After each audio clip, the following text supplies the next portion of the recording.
Buenos días.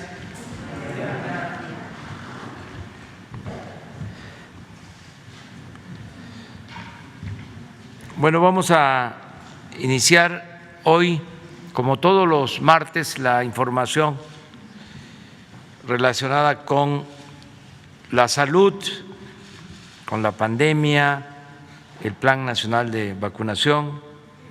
También vamos a entregar reconocimientos al personal de salud que han estado ayudando mucho con una entrega humanitaria excepcional para enfrentar la pandemia. Esto se decidió por acuerdo presidencial, el que se entregaran estos reconocimientos a doctores, doctoras, enfermeras, enfermeros, trabajadores del sector salud que han arriesgado su vida por salvar la vida de los demás.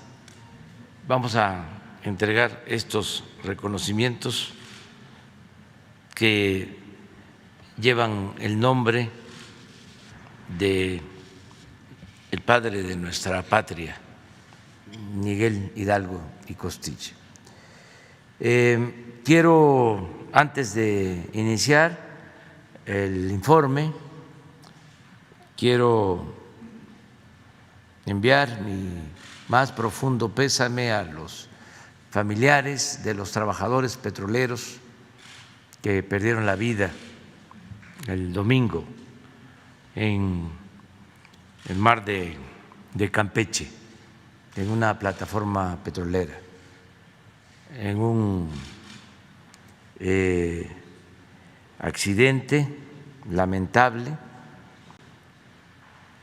Van a contar con todo nuestro apoyo los familiares de las víctimas y esperemos también que se recuperen los heridos, también las personas que todavía están desaparecidas, que se continúe la búsqueda. Es algo muy triste, muy lamentable. Es la actividad petrolera, pues, una actividad muy riesgosa para que contemos con combustibles, para que se pueda mover la economía, para que se puedan mover los automóviles. Se necesitan las gasolinas, se necesitan los combustibles, y para llevar a cabo la extracción del petróleo, la refinación del petróleo, se corren riesgos. Se tiene que manejar gas, como en este caso, para inyectar ese gas a los pozos petroleros y sacar el crudo, y toda esa operación es muy riesgosa. Por eso nuestro reconocimiento a todos los trabajadores petroleros y nuestro abrazo fraterno a los familiares de las víctimas. Vamos a informar sobre la situación de la salud. Le vamos a pedir al doctor Jorge Alcocer, secretario de Salud, que él inicie y luego continuamos. Muchas gracias, señor presidente. Con su permiso. Como ya se fue informado por el señor presidente, hoy trataré dos temas. En principio, la actualización, que ya tenemos costumbre, de los medicamentos, y uno también muy especial, que es la última fase de la entrega de las condecoraciones Miguel Hidalgo al personal médico que ha atendido en la pandemia del SARS-CoV-2. Si me permite la primera presentación, por favor. Hoy actualizamos el tema de los medicamentos adquiridos por el sector salud para nuestra población. Lo hemos notificado sobre los medicamentos oncológicos y las diferentes áreas de especialidad médica. Les recuerdo, como aparece en esta imagen, que la demanda del sector salud incluyó 1.800 claves y se han recibido 65.2 millones de piezas al día de ayer. En la siguiente tabla se presentan las órdenes de suministro de insumos médicos para cada una de las instituciones que aparecen en la columna del lado izquierdo, y como pueden ver, hasta el 13 de agosto habíamos recibido cerca de 295 millones de piezas y ayer se complementaron, se agregaron 794.489 piezas más, derivadas de 778 órdenes de suministro que se generaron en la semana. Del lado derecho de esta tabla se muestra la fecha máxima de entrega, que será a fines de agosto, en que contaremos con 16.505.000 piezas más. Como ustedes saben, el trabajo de optimización médica consiste en planear la compra de medicamentos de acuerdo a lo que deciden los especialistas médicos y no lo que quieren los proveedores. En la última tabla, por favor, presentamos como ejemplo las claves oncológicas recientemente agregadas al Compendio Nacional de Medicamentos. Esta lista son de los nuevos medicamentos para el cáncer y, como pueden ver, se contará con 9 nuevos medicamentos con diferentes mecanismos de acción y que se usan en diferentes tipos de cáncer, como están en los 3 primeros, en la sangre, como son en parte de la leucemia y otras afines, hematológicas, de diferente mecanismo, y se usan en diferentes otras enfermedades. La asparaginasa, por ejemplo, la carboxipeptidasa y la rasburicasa son ejemplos de estos compuestos nuevos que ayudan a no tener tantos efectos colaterales nocivos de las llamadas quimioterapias. Y también vemos como otros medicamentos para otros tipos de cáncer, como son el mieloma, el cáncer de ovario, y los 2 últimos, que son moléculas nuevas de uso en el cáncer de piel, que como ustedes saben es el cáncer más grave, el melanoma. Contamos así con medicamentos nuevos, eficaces en la lucha contra el cáncer, y en la última página pueden ustedes ver, por favor, ¿ya no hay? ¿No la pusieron? Bueno, hay una línea de comunicación para que a todos los que estén interesados en más datos sobre esta llegada de medicamentos la puedan tener. Se las muestro posteriormente. ¿Me podrían pasar la segunda? Ahí está las órdenes de suministro y órdenes de remisión, las pueden consultar en esta página, que les dará en la respuesta lo más rápidamente posible aclaración a sus dudas sobre estos medicamentos y los que van a estar llegando.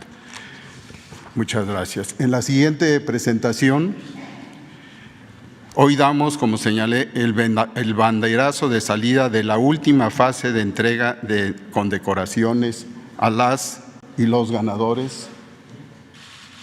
¿Sí? Bueno, sí. De la condecoración Miguel Hidalgo al personal médico en la atención de la pandemia COVID-19. Con esto iniciará el proceso de entrega de 6,650 condecoraciones al personal de 7 diferentes dependientes del gobierno federal que cuentan con hospitales COVID. Al ser la última entrega, me permitiré hacer un resumen de las actividades realizadas por este Consejo en mi calidad de presidente del jurado. En la siguiente lámina, como antecedentes, les recuerdo que a mediados de mayo, el presidente de la República nos pidió premiar a nuestros mejores hombres y mujeres del personal de salud que se encontraban enfrentando por primera vez este virus. Para ello, realizamos la solicitud que pide la Ley de Premios, Estímulos y Recompensas Civiles para que se pusiera en marcha tanto la instalación del Consejo como del jurado. Se diseñó una plataforma digital para que fuera el mismo personal de salud quien postulara a sus compañeras y compañeros en los grados más altos. La convocatoria salió en agosto y para el día del cierre habían postulado, como pueden ustedes ver, 23,000 personas emitiendo apoyos para 11,600 compañeros. En la siguiente lámina, a la fecha se han entregado las siguientes condecoraciones. El 16 de septiembre se entregaron 58 condecoraciones en grado collar en el Zócalo de la Ciudad de México. El 20 de noviembre fueron 425 condecoraciones en grado cruz en el Monumento a la Revolución. El 29 de diciembre, señor presidente, dimos el banderazo de salida de este mismo espacio para que se instalaran 986 placas conmemorativas en los hospitales COVID registrados por la Secretaría de Salud. Esto en agradecimiento a todo el personal que labora en ellos. Durante este 2021, en la conmemoración de los 200 años del Plan de Iguala, el 24 de febrero, fueron 75 condecoraciones en grado cruz y 500 condecoraciones en grado banda, las que se entregaron. Y el día de hoy, como ya señalé, damos el banderazo de salida para la entrega de 6,650 condecoraciones en grado banda, cumpliendo así lo solicitado por usted por medio del Consejo de la Condecoración Miguel Hidalgo.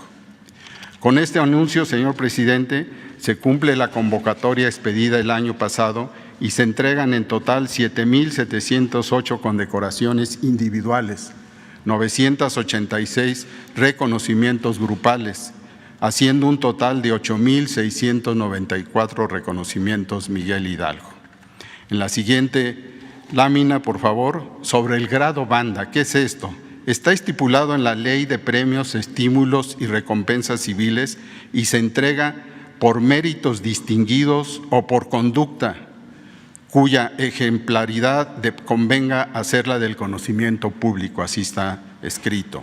El diseño, como pueden ver, es una banda transversal en colores verde y dorado, acompañado por una presea y una roseta que se aprecia en la foto. La siguiente imagen está la distribución de estos 6,650 ganadores que ustedes pueden ver en pantalla, que corresponde al porcentaje de camas COVID con los que contaba cada institución al realizarse la convocatoria en agosto de 2020. En este grado, son las mujeres las que recibirán mayor número de preseas, con casi un 60%, no sé por qué. Otro dato interesante es que la recibirán 15 personas naturalizadas mexicanas y se entregarán 18 condecoraciones póstumas.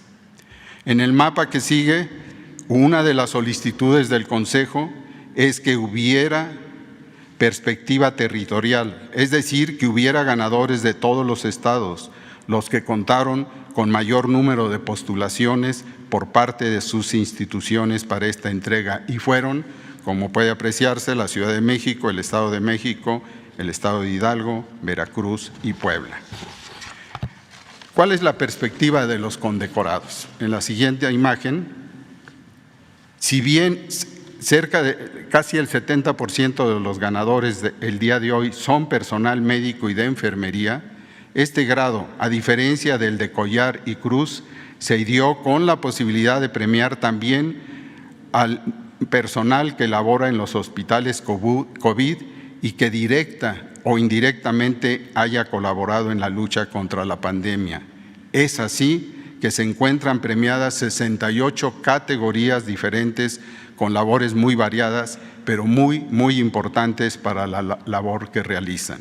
El grado banda lo obtuvieron también camilleros, laboratoristas, nutriólogos, químicos, afanadores, choferes de ambulancia, administrativos, radiólogos, técnicos de atención y orientación al derecho habiente, por solo nombrar algunos. Con su permiso, señor presidente, me voy a permitir pedirles a las y los compañeros que nos acompañan para recibir a nombre de su institución la condecoración Miguel Hidalgo. Por favor, por parte de la Secretaría de Salud, la siguiente, por favor, en forma subsecuente, la enfermera Jazmín Eduardo Montoya, quien es descrita por sus compañeros por su alta vocación de servicio.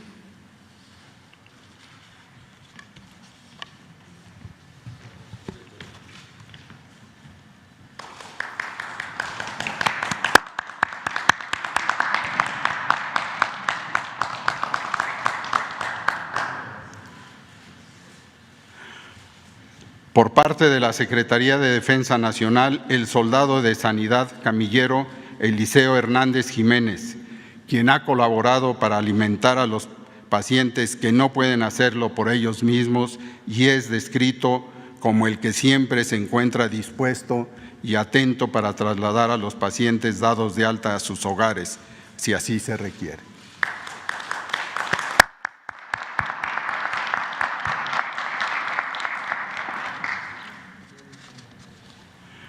Por parte de la Secretaría de Marina, el tercer maestre y técnico inhaloterapista Jorge Aarón Cortés Vázquez, a quien describen sus superiores como con alto compromiso, espíritu de cuerpo y de sacrificio, actitud de servicio, humanismo, patriotismo y valor.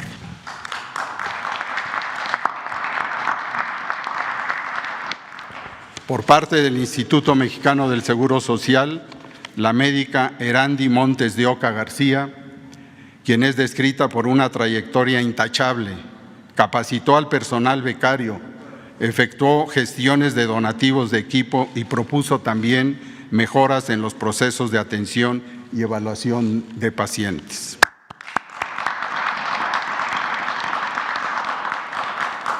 Por parte del Instituto de Seguridad y Servicios Sociales de los Trabajadores del Estado, el médico Alejandro Sandoval Castro, quien decidió tener la iniciativa de aprender de los médicos especialistas las técnicas de atención COVID y comenzó a aplicarlas en sus pacientes, ayudando así a salvar vidas.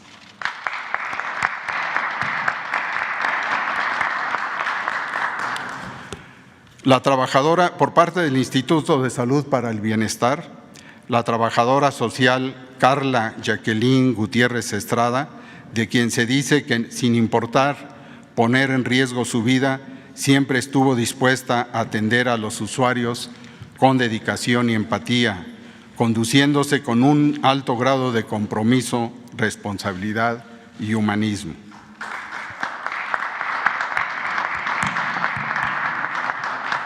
Por parte de Petróleos Mexicanos, el químico Luis Octavio González Espinosa, quien con el más alto grado de compromiso traslada y recibe muestras de pacientes COVID, ha realizado miles de pruebas ininterrumpidamente desde el inicio de la pandemia.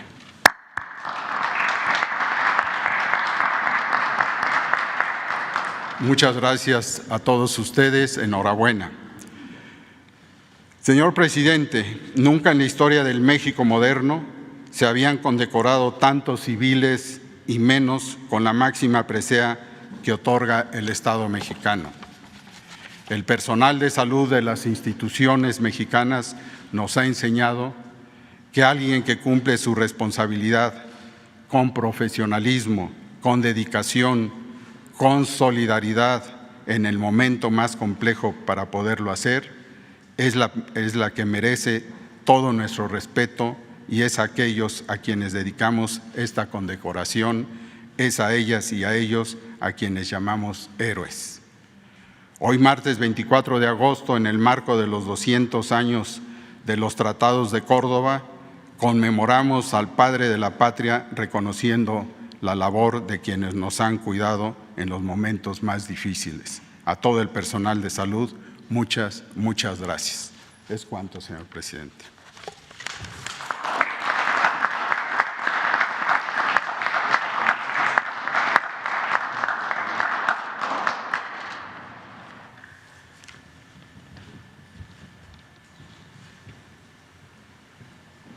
Con su permiso, presidente. Secretarios, director, buenos días. Compañeras y compañeros condecorados, muchas felicidades, muchas gracias, admiración y respeto de todos nosotros. Muy buenos días, tengan todas y todos ustedes. Vamos a compartir información de la actualización semanal del curso de la epidemia. Nos vamos a concentrar en dos mensajes. Uno, el curso que tiene la epidemia y dos, el progreso que tiene la vacunación contra COVID. La semana pasada mencioné aquí que llevábamos 2 semanas consecutivas en las que a la apertura de la semana epidemiológica empieza los domingos, teníamos menor cantidad de casos registrados con respecto a la semana previa. Hoy comento que tenemos 3 semanas consecutivas y que la reducción de casos registrados, casos estimados, con respecto a la semana previa es aún mayor. Empezamos la semana con una reducción de 11% en los casos estimados entre la semana 32 comparado con la semana 31. Esto se muestra en la gráfica de los casos estimados. Eso fue el domingo, 11%, hoy tenemos 10% y como suele ocurrir, esta reducción o este cambio empieza a perderse conforme van fluyendo los datos de las distintas entidades federativas. Sin embargo, con una reducción inicial de 11%, es muy probable que terminemos la semana, este próximo sábado, todavía con una reducción, posiblemente alrededor del 5%. Esto ya empezaría a ser un signo más claro de una tendencia de descenso de la tercera ola. Hoy he decidido explicarlo con esa puntualidad porque desafortunadamente notamos que en la semana pasada, al día siguiente de lo que aquí se explicó, se intentaba confundir a la ciudadanía con la idea de que veíamos más casos registrados. Desde luego, un día con otro, la comparación no permite ver en perspectiva la generalidad de la epidemia, pero los distintos indicadores que usamos para monitorear la epidemia nos permiten ver mucha consistencia en esta señal de reducción. Día con día, entre domingo y miércoles, sí empiezan a aumentar los casos. Generalmente después del miércoles se empieza a ver la tendencia completa de la semana. Eso explica por qué algunas notas de la prensa nacional, algunas destacadas en primeras planas, parecían señalar un mensaje contradictorio con lo que se muestra en los múltiples indicadores de la epidemia. Vemos consistencia también en la hospitalización, si me pasan la siguiente imagen, donde vemos cambios en la ocupación hospitalaria. También se empieza a reducir la ocupación hospitalaria en varias entidades federativas. Destaco la Ciudad de México, en donde ya tenemos también más de 8 días con reducción de la ocupación hospitalaria. Lo mismo la zona conurbada del Estado de México, en el Valle de México, empieza a mostrar reducción de la ocupación hospitalaria. Otros indicadores relacionados con la positividad, es decir, la probabilidad de que una persona con síntomas de COVID resulte positiva a COVID cuando se le hace la prueba, también empiezan a reducirse. Y la mortalidad también empieza a mostrar signos de reducción. 17 entidades federativas tienen una clara tendencia de reducción de la epidemia a partir de esta semana. Algunas acumulan ya 5 semanas o 6 semanas de reducción. Es el caso de Sinaloa, que llegó a tener una actividad epidémica muy alta y ya continuamente está reduciendo. 17 entidades federativas. Entonces, esta es la idea completa. Por si en la semana aparecieran nuevamente primeras planas que dicen y vemos que hay más casos que ayer, pues esa es una sobresimplificación, es una apreciación muy limitada de lo que ocurre. Pero consideramos que es muy importante que el pueblo tenga información completa de los múltiples indicadores y señales que todos los días monitoreamos de la epidemia. Respecto a la vacunación, seguimos avanzando, seguimos recibiendo vacunas y conforme las recibimos, las ponemos. Ayer aplicamos, como suele ocurrir al inicio de la semana, empezamos con la aplicación de las vacunas y estas van incrementando. Generalmente los miércoles es donde tenemos la mayor cantidad de aplicación de vacunas de la semana. Arrancamos con 388,000 y se irán incrementando. En la forma acumulativa, en la siguiente imagen, vemos que 81.2 millones de dosis de vacunas ya han sido aplicadas y esto corresponde a una cantidad de 56.6 millones de dosis de personas que han sido vacunadas. 55% con el esquema ya completo, 45% con el esquema inicial. Estamos teniendo un avance muy rápido en las edades de 18 a 30 años o 18 a 29 años. Recordamos, por cierto, que cualquier persona que no fue vacunada por la razón que haya sido, no se decidió, no estaba disponible, viajó cuando le tocó vacunar en su localidad, sigue siendo bienvenidas todas las personas a vacunarse. Si usted tiene cualquier edad adulta, es decir, 18 años en adelante, y por alguna razón no se vacunó cuando le tocó, puede acercarse al puesto de vacunación y será recibida para ser vacunada. 63% de la población adulta ya ha sido vacunada y hemos recibido 93.9 millones de dosis, casi 94 millones de dosis de vacunas. Mostramos finalmente el calendario semanal. Hoy tenemos una buena noticia que recibimos hoy, martes 24 de agosto, recibiremos 1.750.000 dosis, la primera parte de la donación que hizo el gobierno de Estados Unidos de la vacuna Moderna, que como dimos a conocer en la semana reciente, recibió autorización de uso de emergencia por parte de COFEPRIS, y también tenemos el primero de 2 embarques de Pfizer para un total de 3.4 millones de dosis a lo largo de la semana.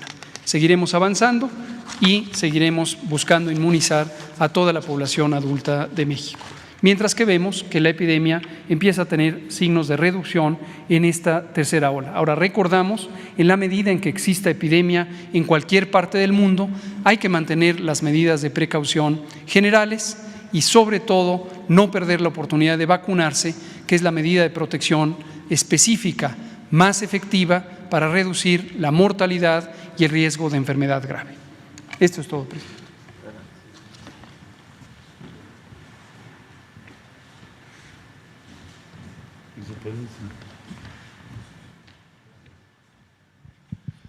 Muchas gracias. Buen día, señor presidente, señoras y señores.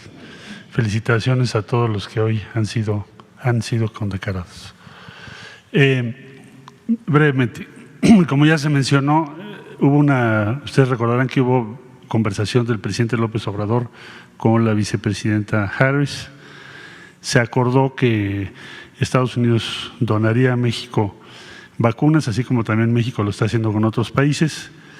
Entonces vamos a recibir en más o menos 8:40 de la mañana, vamos a recibir este número que son 1.750.000 dosis de Moderna. La segunda dosis va a llegar en un mes.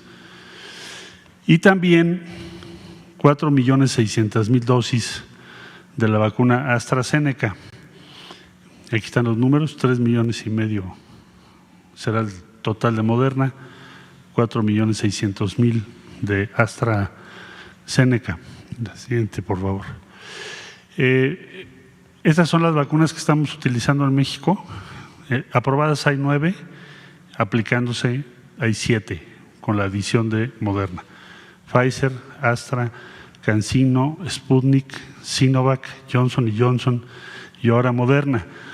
Se autorizaron 2, o están autorizadas 2, Sinopharm, es de China, y Covaxin, que es de la India. Esas 2 todavía no las estamos usando, pero entonces con la llegada de Moderna tendríamos ya en aplicación en México 7 vacunas, que es uno de los portafolios más amplios del mundo. La siguiente, por favor. Muchas gracias. Algunos datos de la vacuna Moderna y por qué estamos complacidos de recibirla, además por su número, que nos va a permitir aplicarla a igual número de personas. Es pionera junto con la vacuna de Pfizer en el uso de tecnología ARN mensajero. Su efectividad está en torno al 93%. Algunos estudios preliminares sugieren que la vacuna también puede ser efectiva contra la variante Delta. Está autorizada en más de 50 países y en México a partir del día 18 de agosto. Llegan hoy, se empiezan a aplicar. Siguiente. Por último, informarles que el programa de vacunación transfronteriza, resultado de la coordinación entre México y Estados Unidos, para personas que trabajan en Estados Unidos y que todavía no se habían vacunado, se han aplicado casi 80,000 dosis, Johnson & Johnson, Pfizer y Moderna, y 73,000 son los connacionales que ya han sido cubiertos con este programa. Se espera continuar con la aplicación de alrededor de 30,000 dosis adicionales. Y bueno, aquí hay algunas imágenes de lo que está ocurriendo allá en la frontera. Este es del Río, Texas, y este es en Laredo, Texas. Y eso es cuánto, señor presidente.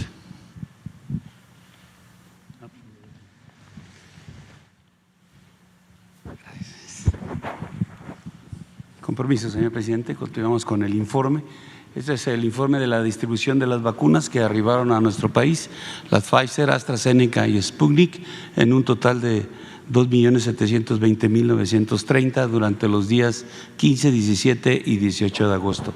Estas vacunas fueron notificadas en INCAN y Birmex y estuvieron listas para distribución 2.058.380 dosis.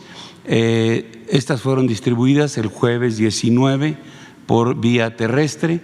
Se organizaron 4 rutas que acudieron los estados aquí a las instalaciones de Birmex para recoger sus vacunas, que fue la Ciudad de México, Estado de México, Hidalgo y Puebla. Una ruta que acudió el estado de Tlaxcala al INCAN a recoger sus vacunas, y se organizaron 4 rutas para atender 7 estados que salieron de las instalaciones de Birmex. La ruta número 1 cubriendo Jalisco y Colima, la 2 Guanajuato y Aguascalientes, la 3 San Luis Potosí y Coahuila, la 4 hacia Guerrero. Y el día viernes 20 se cubrieron 11 estados en 2 rutas aéreas. La ruta número 1 se cubrió Nuevo León, Chihuahua, Sonora, Baja California Sur y Nayarit. Y en la ruta 2 se cubrió Chiapas, Quintana Roo, Campeche, Yucatán, Tabasco y Veracruz. Todas estas rutas fueron cubiertas por aeronaves de la Fuerza Aérea, y las terrestres se les dio la seguridad a través de efectivos de la Guardia Nacional, del Ejército y de la Armada. Adelante, por favor. En resumen, tenemos entre jueves y viernes, 19 y 20 de agosto, se transportaron 2.058.380 dosis, de las cuales vía terrestre 1.156.960 y vía aérea 901.420. Se atendieron 23 entidades federativas en esta distribución, se organizaron 28 escoltas en las rutas terrestres, se realizaron 11 operaciones aéreas con 11 horas y media de vuelo, empleando 848 elementos, 84 vehículos y 2 aeronaves para hacer esta distribución. Es todo, señor presidente.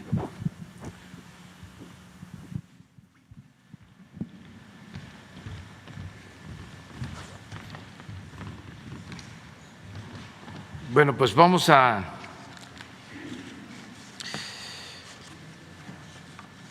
abrir para preguntas. Adelante.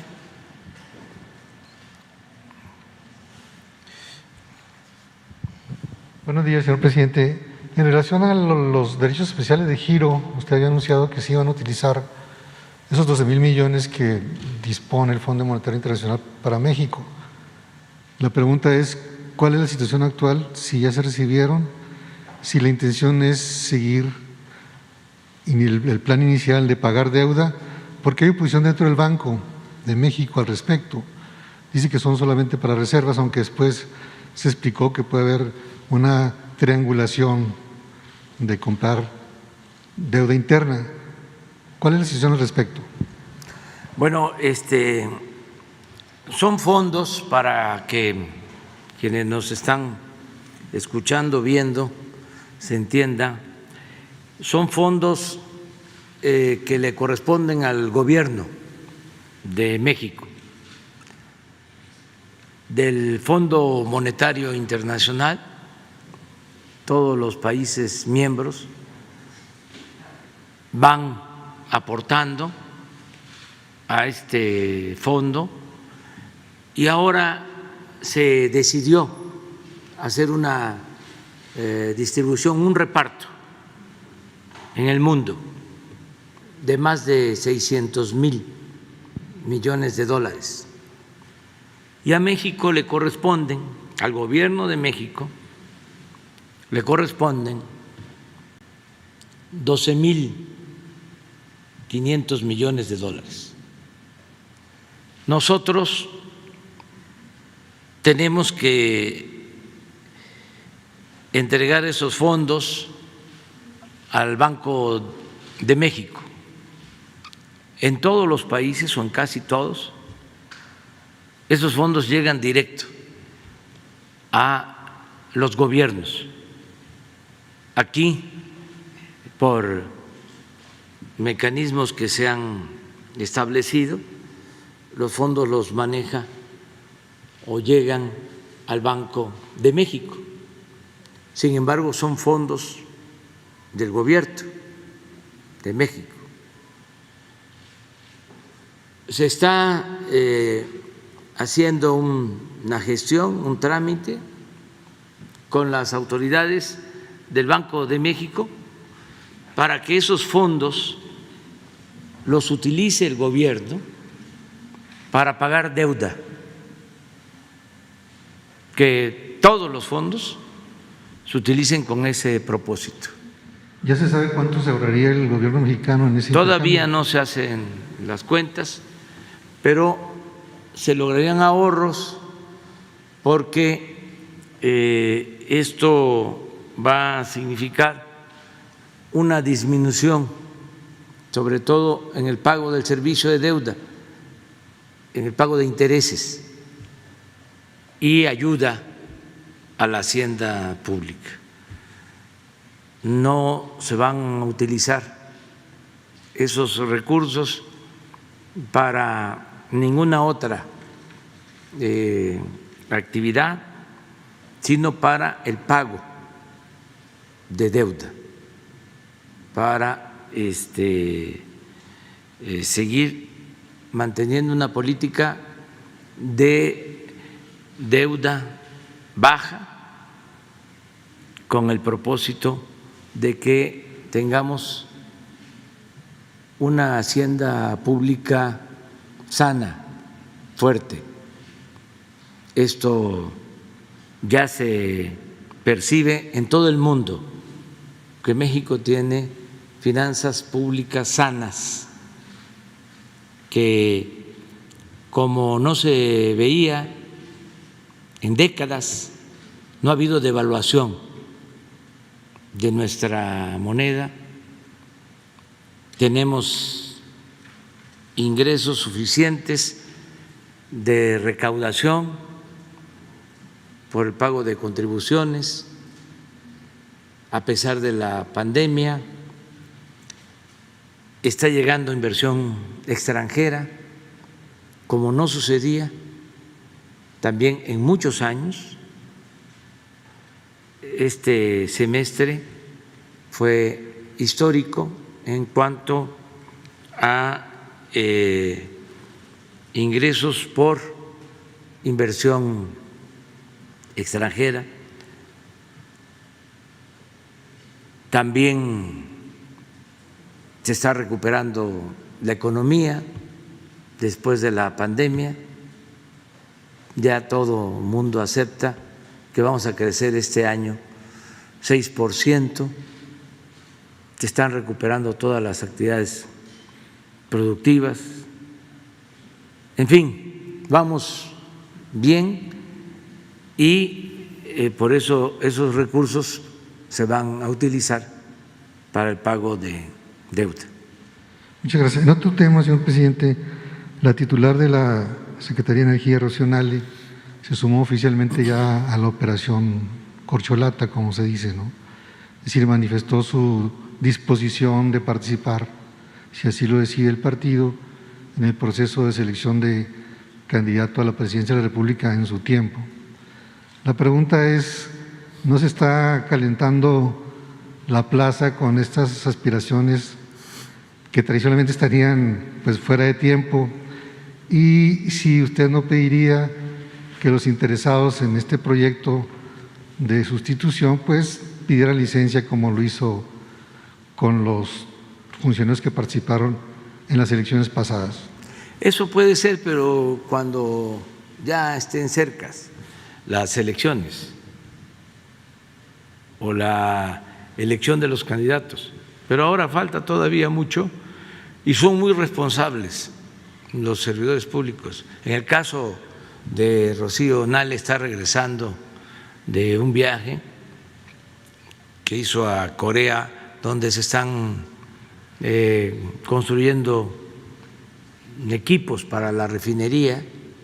Vamos muy bien en tiempo, en construcción, en costos.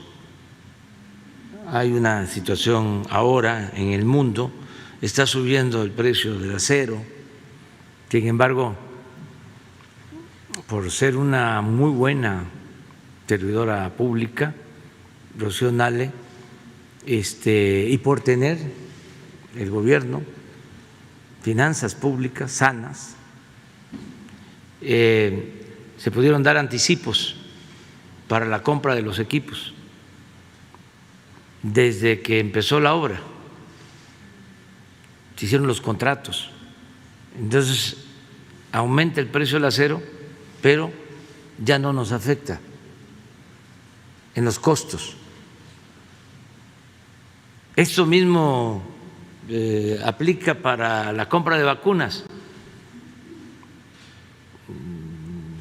hemos destinado hasta ahora 30,000 millones de pesos. Pero de inmediato dimos los anticipos. Por eso tenemos todas las vacunas. Nos deben las farmacéuticas. ¿Y ahí de cuánto fue el ahorro en las vacunas por pagar anticipadamente? No tenemos todavía el dato, pero no va a incrementarse el costo estimado por la construcción de la refinería. Lo mismo hicieron los ingenieros militares en el caso del aeropuerto, porque ahí también se requiere acero y también se requieren otros materiales de construcción. Entonces no se nos elevan los costos. Acuérdense cómo era antes, en los tiempos de la corrupción. Estimaban, bueno, ¿para qué voy a hablar en abstracto si hay algo concreto?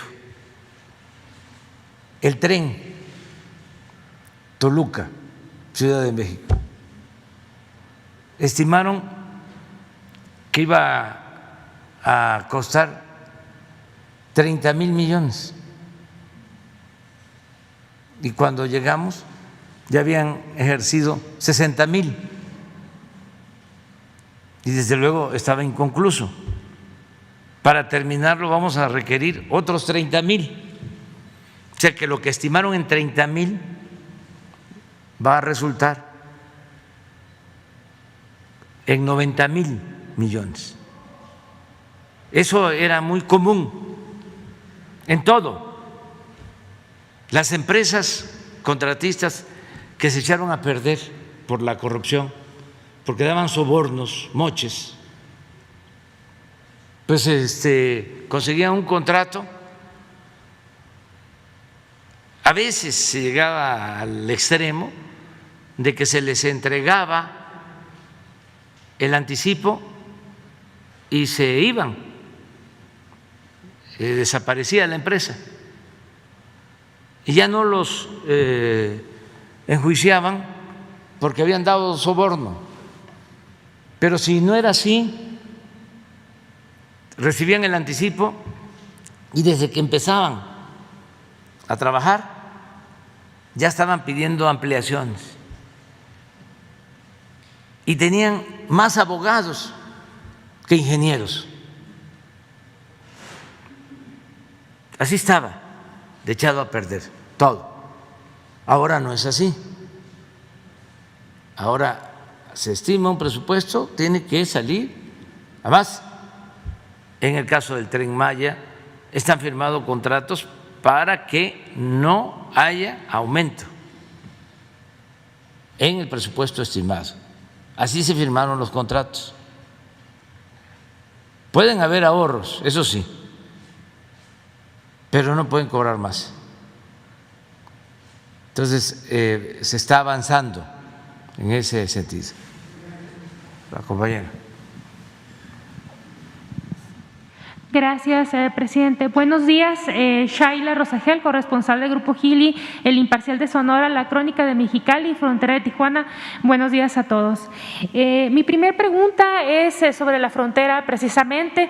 Se dio a conocer pues que la frontera no va a ser reabierta a un corto plazo. El canciller Marcelo Ebrard dio a conocer esta información y pues que no solo se debe a la variante Delta, sino a otros factores. Si nos podrían comentar qué otros factores se tomaron en cuenta y si se está calculando que la reapertura fronteriza va a ser hasta 2022. No sé qué es lo que estén viendo. Esa sería mi pregunta. Por favor, Marcelo.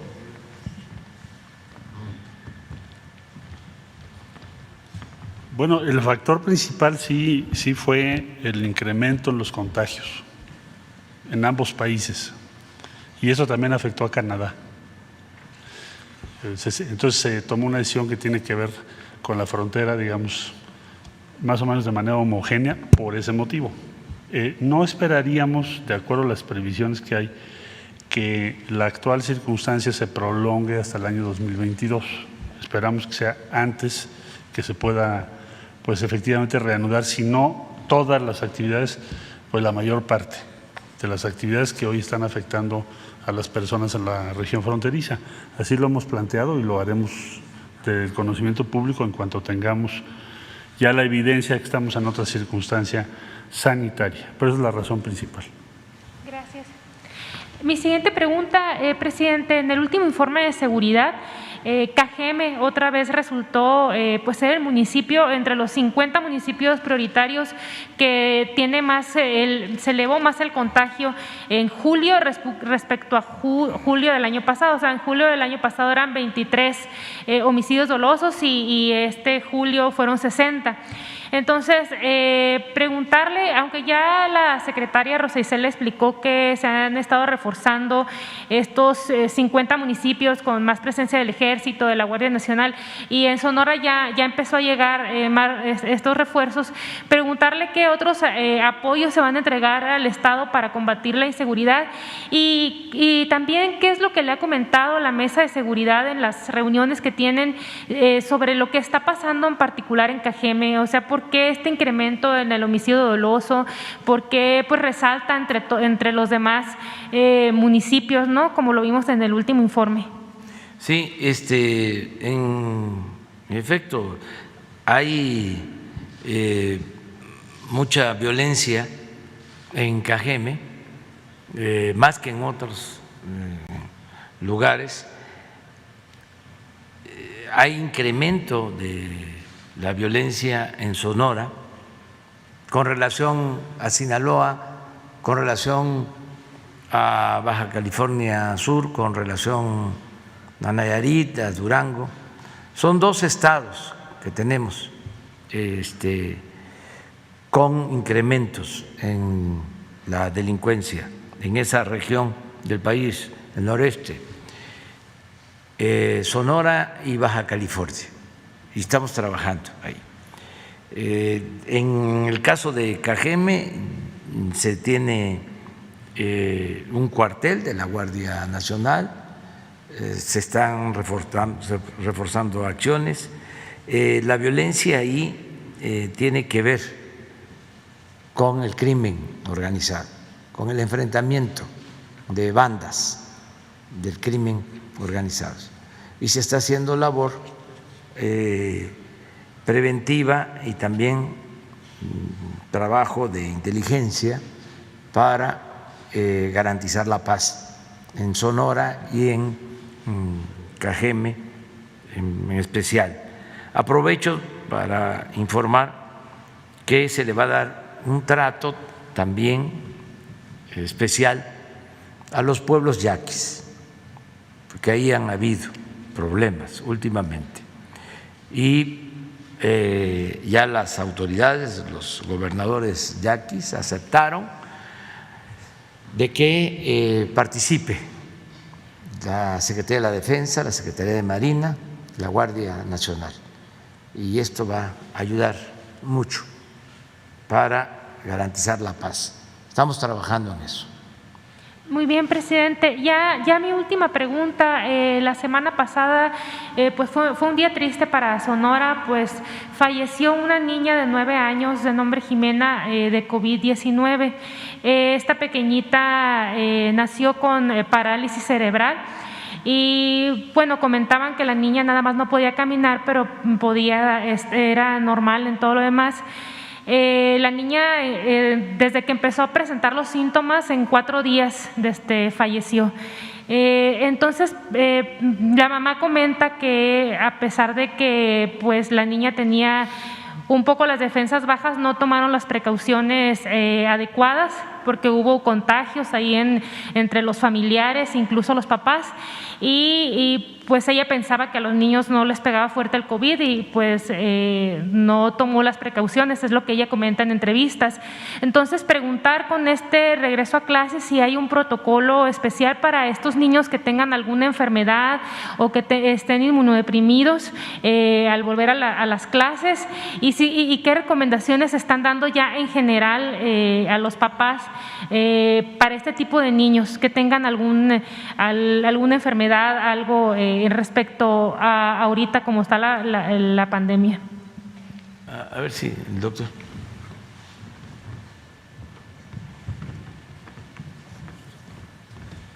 Con mucho gusto, Shaila, gracias por preguntar esto. Se relaciona con lo que comentábamos la semana inmediata anterior y la anterior y la anterior. Lo hemos comentado muchas veces, pero es de gran ayuda que usted posicione esta pregunta para volver a comentarlo. La situación con menores de edad respecto a COVID, ni en México ni en el mundo ha mostrado que sea una población de especial riesgo. Ni en México ni en el mundo. Aquí hemos mostrado datos de la Vigilancia Epidemiológica de México y se ve claramente que por debajo de los 18 años de edad existe un riesgo mucho menor de tener enfermedad COVID, sobre todo la enfermedad grave, y un riesgo casi nulo de morir por COVID. No hay duda alguna que cada caso en particular, cada persona que enferma, se hospitaliza o pierde la vida, adulto o niño, nos duele, es muy lamentable que ocurra. Como ocurre cualquier otra enfermedad, como ocurre el cáncer, como ocurren las enfermedades cardiovasculares, las malformaciones congénitas, cualquier situación en lo individual es lamentable. Pero cuando uno analiza la situación epidemiológica, la situación de la población, para tomar decisiones que atañen a toda la población, desde luego es sumamente importante identificar la probabilidad o el riesgo de que pudiera haber un desenlace grave. Y ya hemos identificado que el riesgo es muy, muy, muy bajo. Hace unas pocas semanas, en respuesta a una pregunta, dijimos el dato, 0.004% es la probabilidad de que una persona menor de edad termine en una hospitalización por COVID y aún más bajo de que pierda la vida por COVID. Ahora, en los casos individuales existen, por supuesto, muchas otras condiciones de salud que pueden hacer que una persona tenga mayor riesgo a complicaciones ante una infección. Existen enfermedades que se llaman enfermedades inmunosupresoras, algunas son congénitas, algunas son por nacimiento, algunas son adquiridas por situaciones de salud diversas que pueden hacer que una persona tenga mayor susceptibilidad a las infecciones, a complicarse, ya sea una persona adulta o una persona menor de edad. El caso concreto que usted relata, efectivamente, muy tristemente, esta pequeñita tenía alteraciones desde el nacimiento, parálisis cerebral infantil, y había tenido una larga proceso de enfermedad. Su vida no era con todo el potencial que puede tener cualquier otro niño por estas afecciones. Y esto condicionó un mayor riesgo de que el desenlace desafortunado ocurriera. Entonces, en general, lo que recomendamos es para niños y para adultos, independientemente del sitio al que van a concurrir, cuando se trata de estos casos en particular que padecen enfermedades inmunosupresoras, por cáncer, por uso de esteroides, porque están en quimioterapia, porque tienen una enfermedad congénita, seguir las precauciones que le recomienda el médico, la médica tratante, a todas las personas que padecen inmunosupresión. Esto va más allá de COVID, ocurriría en cualquier otra situación, ocurriría en la temporada de influenza, ocurriría con respecto a cualquier otra infección que en las personas con inmunosupresión pueden ser graves. Pero el conjunto de la población escolar no tiene estas condiciones de salud. Entonces, eso no debería condicionar el mantener las escuelas cerradas, porque afectaría a todos los demás. ¿Hay algún protocolo o se les recomienda que los manden a la escuela? La recomendación es esa, que de acuerdo a las recomendaciones específicas de la persona médica que le está tratando, le dé las indicaciones sobre acudir o no acudir. Pongamos un ejemplo, una persona, una menor de edad, que tuviera cáncer y estuviera en un proceso de quimioterapia, indudablemente el médico tratante, durante el proceso que la quimioterapia le va a condicionar inmunosupresión, estoy muy seguro que le recomendaría que se abstenga de acudir a sitios concurridos, incluyendo la escuela. Pero potencialmente, una vez que se recupere, cuando pase los efectos de inmunosupresión de la quimioterapia, si mantiene una buena condición de salud y ya no tiene la inmunosupresión, es probable que el médico tratante le diga: ya puedes acudir. ¿no? Y seguramente le va a recomendar ser muy estricto en el uso del cubrebocas, en el lavado de manos, que no consuma alimentos que no se pueda garantizar que están higiénicamente preparados, que se abstenga de estar cercano a personas que tengan síntomas de enfermedad infecciosa, etcétera, ¿no? Pero hay que dejar muy en claro, son situaciones afortunadamente poco frecuentes, desafortunadas para cada una de las personas que lo padece. Entonces no se puede, sobre los casos específicos, intentar aplicar una regla general para todo el conjunto de la población escolar. Gracias. Un compañero, a ver. Luego una compañera. Muchas gracias, presidente. Buenos días. Felicidades a quienes fueron condecorados hoy. Presidente, si bien hay una reducción en la pandemia, quiero preguntarle al subsecretario López-Gatell que, bueno, se avecina ya la temporada invernal. Luego, entonces, ¿hay pronóstico, reporte o esta eventualidad de una cuarta ola en enero? No sé, si nos pueda decir un poco a la población, independientemente de reforzar el protocolo de sanidad, ¿hay ese riesgo de que venga una cuarta ola? Pues va a responder el doctor López-Gatell, pero yo quiero utilizar un minuto para decir que por eso le estamos dando toda la atención al Plan Nacional de Vacunación para cumplir con la meta que tenemos, que en octubre todos los mayores de 18 años estén vacunados, cuando menos con una dosis. Dos razones. Una, de que es lo mejor para prevenir, para no hospitalizarnos y para que no haya fallecimientos. No tenemos otra opción mejor que vacunarnos. Y dos, que en efecto viene el invierno y en esa temporada siempre hay más enfermedades respiratorias. Entonces, vamos a avanzar para que en octubre estemos todos vacunados, cuando menos con una dosis, pero el doctor puede ampliar. Con gusto, presidente. Efectivamente, las infecciones respiratorias fuera de COVID, todas las demás, suelen presentarse en la temporada fría del año. Esto también lo hemos comentado varias veces, pero con mucho gusto lo volvemos a comentar. ¿Por qué ocurren las enfermedades infecciosas o por qué se propagan más fácilmente en la temporada fría del año? Hay varias explicaciones, no entraré en detalles. Algunas tienen que ver con cómo funciona el aparato respiratorio, la producción de moco respiratorio, el movimiento de ese moco, la densidad de ese moco, el funcionamiento del sistema inmune, el sistema de defensas en el aparato respiratorio. Esas son algunas razones. Otras razones tienen que ver con la conducta de las personas. En la temporada fría solemos estar más cercanos unos con otros, solemos pasar más tiempo dentro de espacios cerrados y no afuera en espacios abiertos.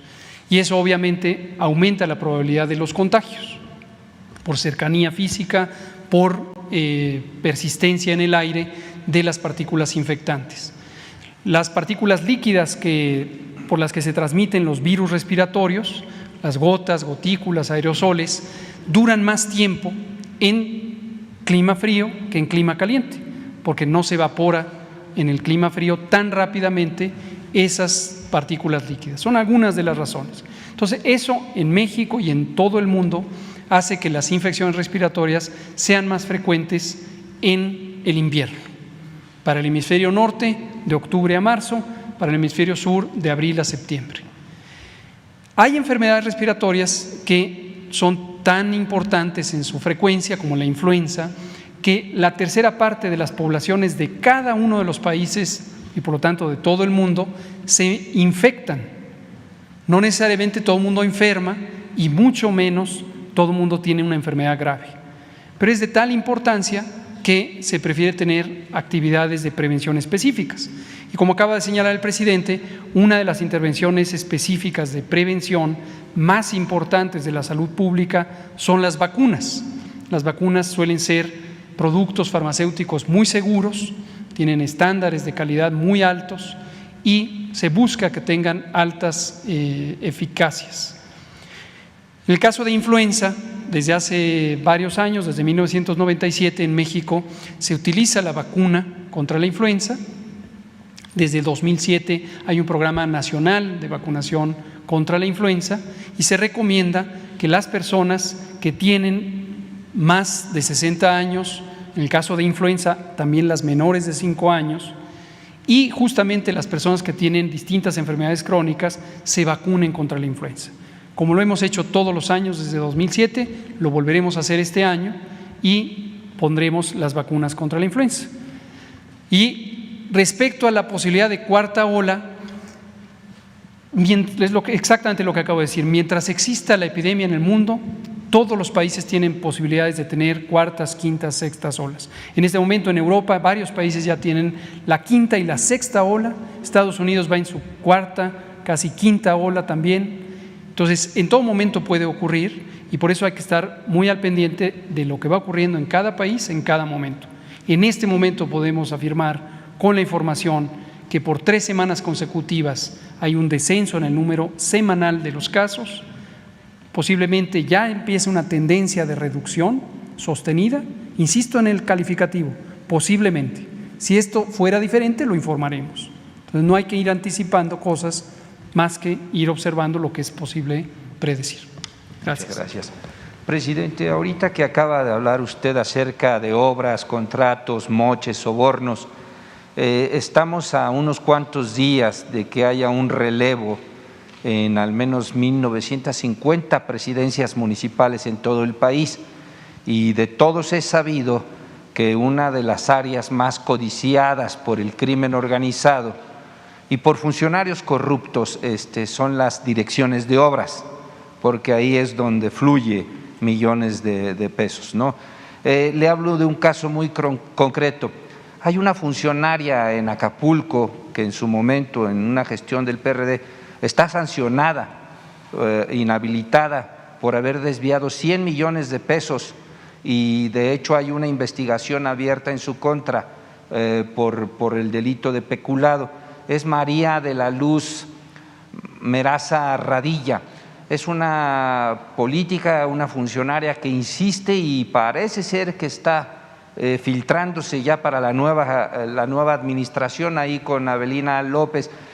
¿Qué hacer con este tipo de personajes que todavía insisten en que se puede corromper, en que se puede hacer de un cargo público como es una dirección de obras, presidente? ¿Cómo blindar para evitar este tipo de cochupos o de sobornos de perfiles de esta naturaleza? Pues que no se permita la corrupción, que se erradique, que se destierre la corrupción y que se vaya asimilando de que lo mejor es la honestidad, que es la mayor riqueza de nuestro pueblo, la honestidad, y también es lo que debemos de estimar más importante en nuestra vida, en lo personal y en lo público. Para los jóvenes, que tengan como propósito, como objetivo, el actuar con honestidad y que desprecien, rechacen la corrupción, que no sigan los malos ejemplos, que no estén pensando que lo más importante en la vida es el dinero. No, lo más importante en la vida es la honestidad, no el dinero. Y que ya cambiaron las cosas en el país y se ve mal al corrupto y hacen hasta el ridículo los corruptos, porque antes tenían protección, había la impunidad, que no es más que protección. Entonces ya no hay protección, ya no hay impunidad de parte de el gobierno o de las autoridades del más alto nivel, pero tampoco hay, no ha habido protección ni impunidad del pueblo, de la sociedad. Habían estado insistiendo en que se aceptara al corrupto y se le festinara, se le celebrara, se le pusiera de ejemplo. Pues eso ya se terminó. Entonces, para los jóvenes, no a la corrupción. Padecen mucho. No a la delincuencia organizada y no a la delincuencia de cuello blanco. Se les hace muy fácil hacer supuestos negocios, business, ¿no? Agarrar dinero para ir escalando, para ir avanzando, para hacerse famosos. Y luego se descubre y se sienten muy mal. Ahora con este asunto del señor joven todavía, Anaya, ¿no? Víctima, acusándome a mí, tal como para decirle yo por qué, yo no te mandé a que hicieras esas cosas, ¿no te diste cuenta? ¿Pensabas de que no iba a suceder nada? Es interesante que se sepa que el asunto de Ricardo Anaya tiene que ver con una denuncia que presentó el que era director de Pemex, Lozoya. Ese señor presentó una denuncia diciendo que él entregaba dinero a legisladores y a dirigentes de partidos para que se aprobara la reforma energética. Ese es el fondo del asunto. ¿Y qué se ganó con la reforma energética? Nada, al contrario, se perdió. Entregaron esos sobornos para que se aprobara la reforma energética y resulta que se entregaron concesiones para que algunas empresas hicieran jugosos negocios en Pemex y en la Comisión Federal de Electricidad. ¿Pero qué ganaron los ciudadanos? Repito, nada, perdieron. Porque a partir de esa reforma aumentaron los precios de las gasolinas, del gas, de la luz. Se puede probar. Entonces, esa corrupción no se debe de permitir ni en el gobierno federal, ni en el poder legislativo, ni en el poder judicial, ni en los gobiernos estatales, ni en los gobiernos municipales. Y es cierto, antes había una campaña y había financiamiento. Si se trataba de ayuntamientos, de presidencias municipales, la delincuencia financiaba y pedían la Secretaría de Seguridad Pública. Luego le subieron a la Secretaría de Obras y luego ya de plano al presidente municipal, a su servicio.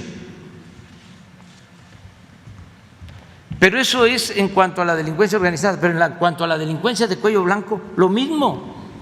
Esto que estamos hablando de Lozoya fue dinero para las campañas también. Entonces, en todos los casos hay que recomendar de que no se permita la corrupción. Nosotros no vamos a tolerar la corrupción, sea quien sea. Ya no hay amiguismo, agregaría compañerismo, nepotismo, influyentismo, ninguna de esas lacras de la política. Entonces, no hay persecución para nadie. No es muy fuerte la venganza. Lo de este señor Ricardo Anaya, lo que tiene que hacer es enfrentar el proceso y si es inocente, presentar las pruebas y defenderse con la verdad, pero no echarme la culpa a mí y decir, ya me voy. Sí, le llama mentiroso a usted y que lo quiere descarrilar para la sucesión presidencial. Sí, que como si yo estuviese preocupado desde ahora por quién va a ser el próximo presidente de México. Estoy preocupado primero ahorita porque me tengo que ir, porque hoy vamos a Córdoba, son 200 años de los tratados de Córdoba, nos vamos a encontrar con el presidente de Ecuador en esta ceremonia y por la tarde-noche vamos a tener una reunión en Jalapa para el plan de apoyo a los damnificados por el huracán en Veracruz, en Puebla, en Hidalgo, y mañana vamos a sobrevolar la zona. Entonces, mañana la reunión de seguridad y la mañanera va a ser en Jalapa, Veracruz, y ya me tengo que ir porque ya no hay avión. Nada más rápido, usted no es un cobarde, porque así le dijo Ricardo Anaya. ¿Cómo? También mentiroso y cobarde le dijo a usted. Eso sí calienta.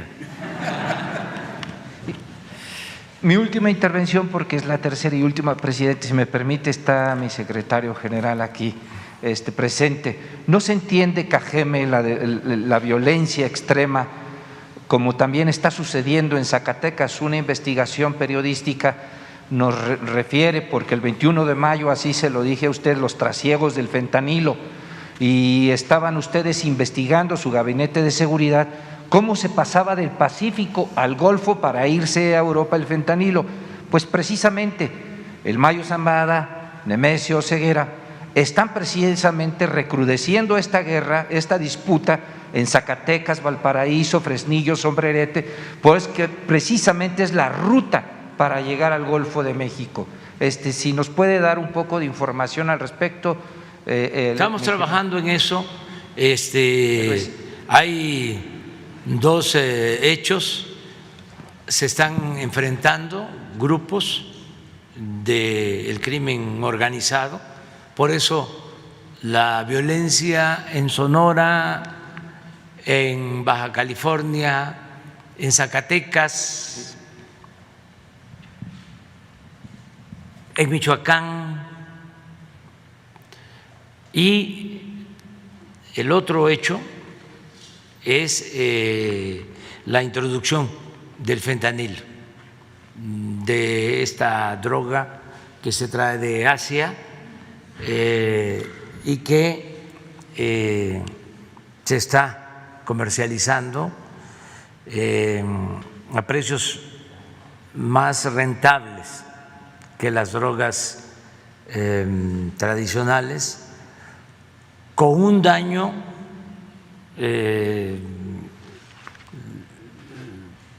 mayor, mucho mayor, para que se sepa, puede causar la pérdida de la vida de un joven en apenas 6 meses. Es lo peor que puede haber, el fentanilo, lo peor.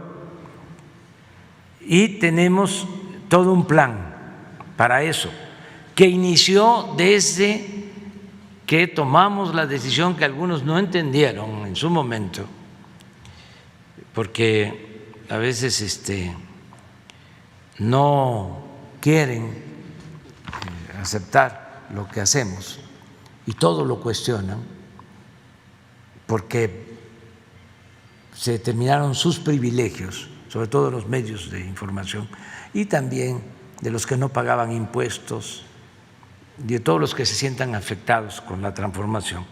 Pero desde hace cerca de un año tomamos la decisión de entregar los puertos a la Secretaría de Marina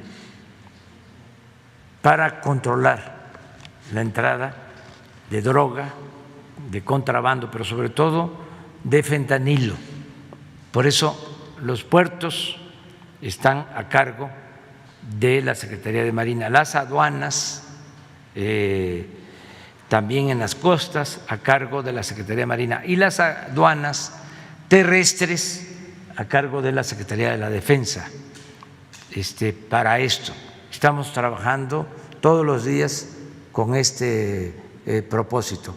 Y agregar algo, ya no andamos espiando a los opositores como era antes, ni persiguiendo a ningún opositor, ni censurando a ningún medio.